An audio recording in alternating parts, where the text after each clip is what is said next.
Hey everyone, welcome to the channel. Hope you guys are doing pretty well. Today's actually Sunday, May 4th, so for all you Star Wars geeks, may the 4th be with you. All right, so today's video is going to focus on answering the question is, do you need a dedicated wheel coating? And we're gonna answer that. I'm actually coating the wheels off my dad's Impala here.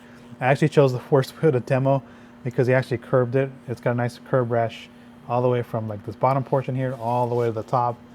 And I had asked him, I was like, hey, how about if we take them off and have them refinished somewhere? And he goes, nah, I don't want to go through the hassle of that. He goes, I don't really care. It doesn't bother me. I goes, okay. Again, it's not my car. It's his car. If it was my car, I would have, number one, it wouldn't happen. Number two, I would have actually just had it fixed. But the reason the wheels are off is because I had helped my dad change the brakes, the rotors and pads on the Impala because it was time for it to be changed on there. And when we have the wheels off, we're going to paint the calipers. So I have bought another G2 caliper paint kit. We're going to touch up the rotors, the calipers, because they were starting to chip over time. And it's been a long time since I actually painted those calipers, so I was actually impressed with how long that paint lasted. Just a couple areas where, again, the paint's chipping. I think that was when my dad took the car to get new tires, and when they were mounting them, they banged a caliper, and when they were taking them off. So, again, just touching them up. So he scuffed them, and we'll just repaint them tomorrow. It shouldn't take that long of a process. And so again, I have the wheel off. I was like, you know what, let me experiment with this. Even though it's hammered here, it gives me a chance to kind of play around with some products here. And again, most of the wheels are in good shape other than the lip here.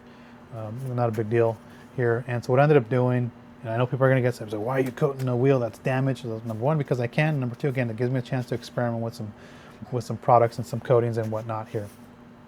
So what I ended up doing here is I polished the wheel with Dr. Beezy's NSP 150, and then I came over it with, after I wiped it off, I used Dr. Beezy's gloss builder again. Give me a chance to play around with this combination. And what I've done so far is I've coated 3 of the wheels with Ethos Graphene Max, and we're going to use Graphene Max here to coat the face of this wheel. I've already coated the inner portion of the wheel. I've already polished it. I wanted to come on camera to keep this relatively short to just have this video focused on, do I need a dedicated wheel coating? And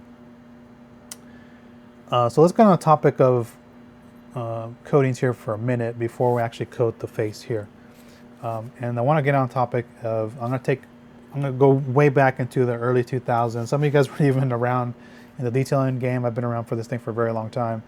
I kind of came up when coatings were first making their scene, their weight on the scene here, the detailing scene, and people thought they were snake oil. And we were introduced to ceramic coatings from CarPro and G Technic. Those are the 2 big brands at that time. And they had come out with coatings for every single substrate of the vehicle. Paint, glass, trim, wheels. And the marketing behind the wheel coating was that they had a higher temperature resistance to survive the, quote, harsher environment of your braking system, because your braking system produced X amount of degrees of heat. And that's what they were sold on here to us at the time. And as time went on, things were realized that is not entirely true. It's a good marketing standpoint because they can sell another product to you. And so I'm kind of here to kind of save you some money here, as kind of don't fall into that, because let's just answer it here. You don't need a dedicated wheel coating. And I was going to make a whole video on this. I didn't bring my laptop out here because I had a spreadsheet that kind of went into temperature resistance of coatings and whatnot. And I think I might still have it. Let me check my phone while we're talking. But yeah, the marketing standpoint was that was what it was sold to us at the time here. And again, as time kind of came on, we've kind of figured out that, yeah, that's not entirely true. And let's see if I still have that in my box here. I don't think I do. No, I don't think I do. Well, here I do have it. So I do have I did create an Excel spreadsheet called coating resistance in here, and I was doing some homework as far as temperature resistance here and measurements that I did on the Equinox here. So as an example, I have 2 coatings from CarPro. We have C-Quartz UK, which is our dedicated paint coating, and I have C-Quartz or Carpro Deluxe here, which is their dedicated wheel and trim coating. Now, over the years, I've used both wheel coatings and paint coatings on wheels. And I've always had better performance with a dedicated paint coating versus a wheel coating. And I attribute that to the main reason is, let's just take CarPro because I have it in my hand.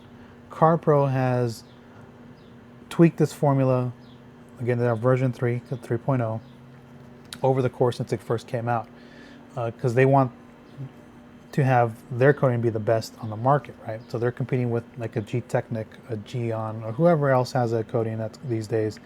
They want their coating to be the best. And so typically, and that's just not them, again, that's just CarPro, but and Geon would be the same thing. They want Mohs and Pure to be their best coatings, and G-Technic, they want Crystal Light to be their best coating, that type of thing, the mentality.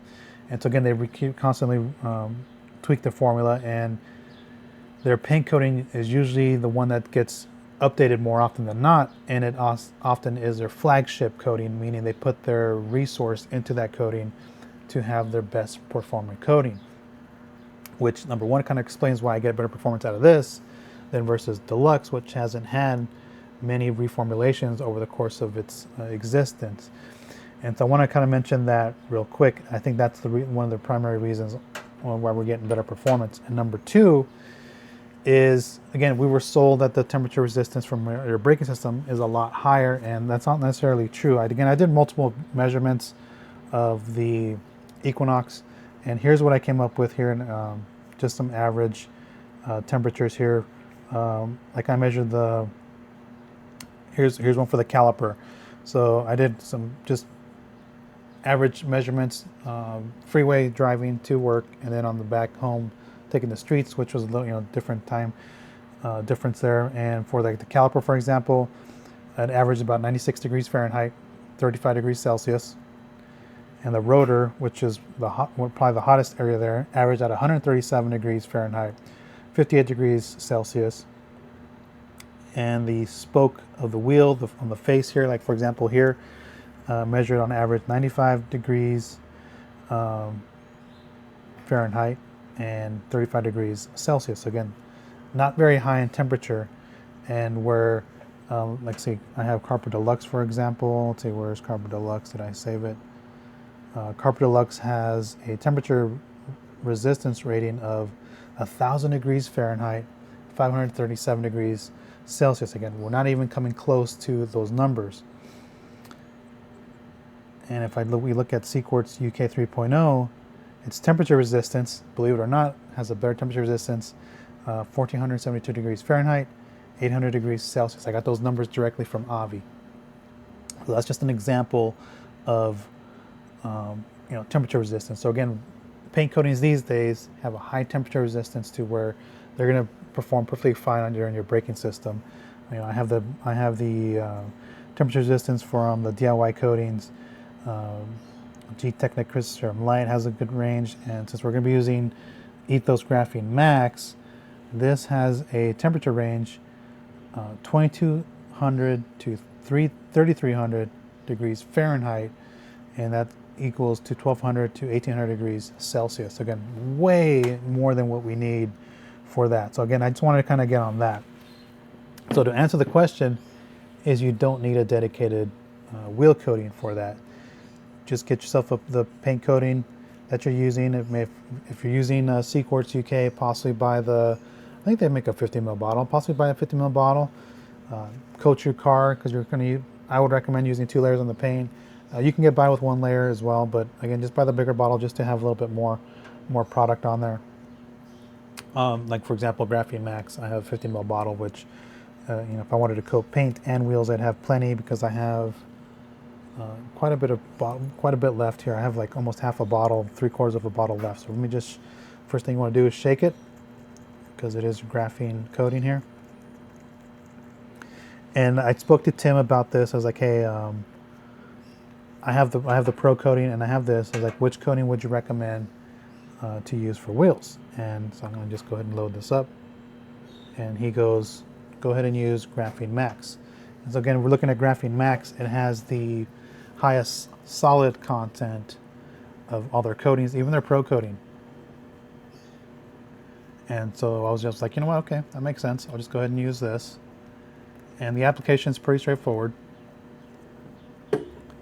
I'm just using a suede, and the reason I'm using a suede is because I was doing each wheel individually, meaning I would polish the wheel,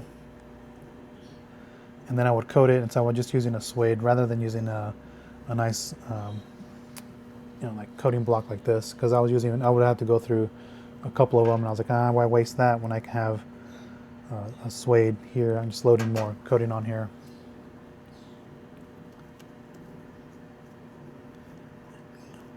And so yeah, I just wanted to have this conversation. I was like, you know what? I think this deserves its own video. Do we need a dedicated wheel coating? And the answer is no. I've always had better performance with a paint coating than a wheel coating, to be honest. I've always had C-Quartz UK perform better than Carpet Deluxe. And Carpet Deluxe is their flagship wheel coating, right? It's the only wheel coating that they offer. Like I would get on average with Deluxe about one layer would get me about a year, 12 months, and then 2 layers would get me, about 18. So, it wasn't very top. It wasn't a great performer as a wheel coating. I never had it perform that well.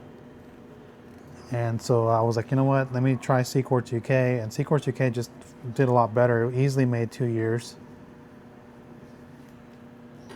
and it was still performing really well. It seemed to be more hydrophobic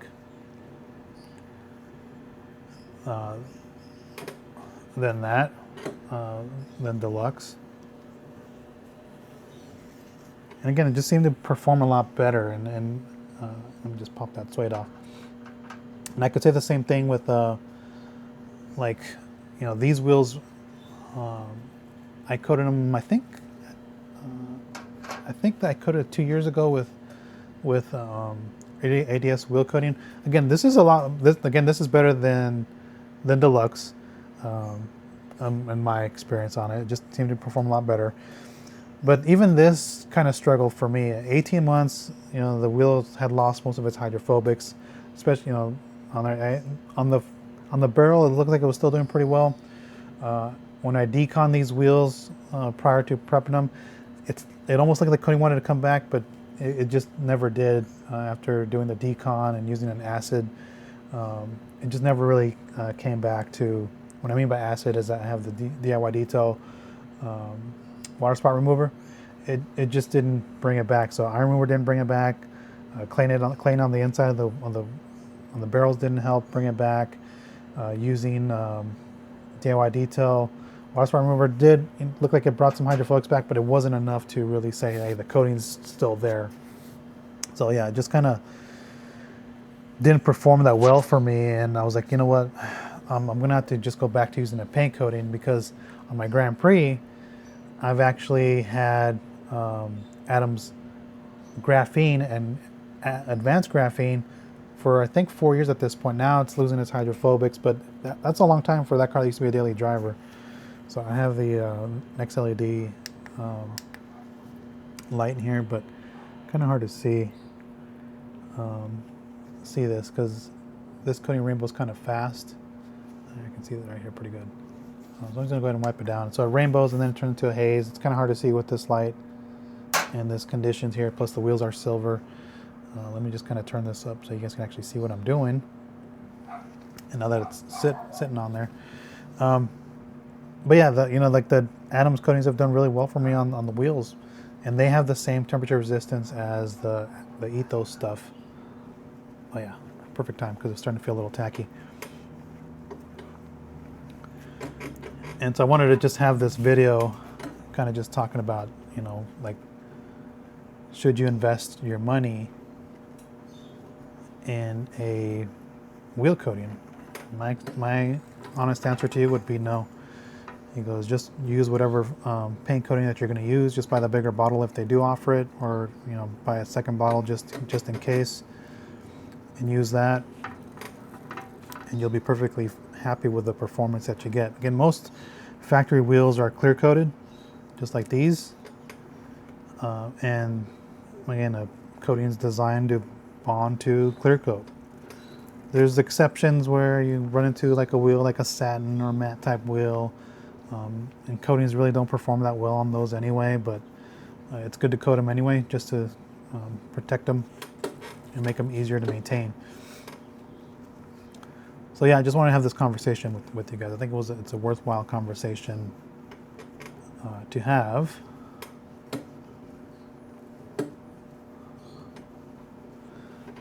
And so I'm going to swap over to a secondary towel. That was my initial leveling towel. And then I'm going to wipe it off with this secondary towel. And again, Graphene Max is not that hard to work with. Maybe because I've used so many coatings that most coatings these days don't surprise me, but it's not that hard to use. On this light color card or silver paint here, it's hard to see it because it doesn't have a strong rainbow effect like some of their other coatings that they have, like Graphene Matrix version 2 and the Pro coating, and then also the I forget their intro coating. Those have a real prominent rainbow in it. Easy to see when it starts to fade, you wipe it off.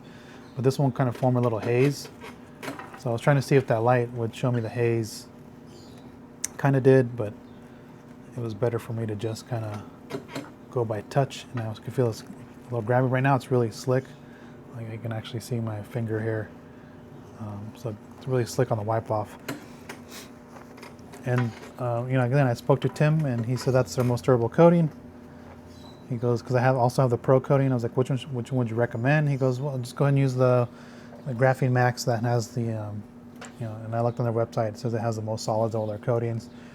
Relatively easy to use here. If it has a high spot on the wheel, again, it's just the wheel. But again, really easy to work with. I could use the light that I had, kind of inspect it, and I felt really slick on the wipe off. So yeah, I want to have this conversation here, as I mentioned, about this. And so I wanted to kind of keep this short. The answer is no, you don't need a dedicated wheel coating. If it were up to me, I would just say get your paint coating. In this instance, I use Ethos Graphene Max. If you want to coat your car with the most durable, the most high solid content, Dimitri did a great video on this, where just a strong performer. Just buy the 50 ml bottle, you can coat your paint, and then you have whatever you have left over, which again, I have half a bottle already. And I've kind of been playing around with this, so that's why I've kind of used half. But I coated these 4 wheels. I forget what else I coated with this. I think I coated the inner barrels of the Equinox wheels, but I could coat a car with whatever's in here, which is a little bit more than half. And these is a single layer coating. You can do a second layer if you want 1 hour later, but I'm not going to do that. But I just wanted to show you the application of that. So yeah, so the question is, what do you invest your money in? Just get the flagship paint coating and use that. If you want to test the wheel coating, by all means test it. I don't think you're not missing anything out, because again, for me, the performance just hasn't been there for a wheel coating. And as I mentioned in the past, my favorite wheel coating was 22 PLE VM1. Now that thing performed really good, 3.5 years, with 2 layers on that thing, and I originally had it on these wheels a long time ago. And again, 3.5 years, it went on strong, real good coating, but 22 PLE kind of fizzled out. They're no longer available. And so I went back to Deluxe, and I used Deluxe on, I think maybe it was the wheels on the Equinox. My brother had it. Or maybe it was on these two. I don't recall which ones had it, or maybe it was the Grand Prix. I don't remember which car had it. And it just didn't do well. I applied a second layer. I was like, okay, a second layer kind of helps, but not really. And then I tried Armored Ethos by wheel coating, and this was better than Deluxe, but it just didn't perform as good as I expected it to. And so I was like, you know what? I'm just gonna go back to a paint coating. I'll just use a flagship coating from really any brand. Their paint coating is what they put their money in, because everybody's trying to compete that they want the best paint coating. Even Armored Ethos paint coatings have a high temperature resistance, where you don't need the wheel coating. So that's my take on it. If your car is, maybe if you go to the track, I had done, let's see if I still have my temperature resistance. I couldn't find information on, what happens when you take your car to the track. Like the temperatures I found were 500 degrees Fahrenheit, 260 degrees Celsius. which is again is still low enough to where a paint coating is going to be just fine for your wheels. But if you want to invest in a wheel coating, you possibly can. That'd probably be the only exception, is maybe on a track car, but you're not going to melt the coating off, because if you're exceeding those temperatures, you're more than likely going to exceed the temperature of the tire, and you're going to melt the tire, and that doesn't happen on track vehicles. So my take is you're going to be perfectly fine using a paint coating. And just like I said, this Graphene Max has a real high temperature resistance. Just look at the temperature resistance of the coating you're trying to invest in, and just go with that. So again, I'm on the take where you don't need a dedicated wheel coating anymore, and I'm starting to preach that more. It's like, hey, you know what, just buy the flagship paint coating, coat your paint, buy the bigger bottle, use whatever you have left over to coat your wheels, and you're good to go. So that's my take on it. Let me know what you guys think, and yeah, I'll catch you on the next one, everybody. So take care, everyone, and yeah, just post your comments down below. I'm really interested to hear what you guys think, if you're investing in dedicated wheel coating or just sticking to your paint coating. If you're investing in wheel coating, I'd like to know why, and like your take on it. But yeah, I'm kind of just moving forward with just using a paint coating for wheels. And the only one I'm sticking to with the dedicated coating is for glass and trim. Even paint coatings on trim do pretty well. You kind of look at that, but I'm sticking to right now for those two surfaces. I'm sticking to dedicated products, again, in paint. So again, paint coating, glass coating for sure, and a trim coating for sure. Again, you have to play around with the coating. Some paint coatings perform really good on trim as well, so kind of keep an eye on that as well. So that's my take on it, guys. Let me know what you guys think. Post your comments down below. I'm really interested to hear what your guys' thoughts, and I will catch you next one. Take care, everyone.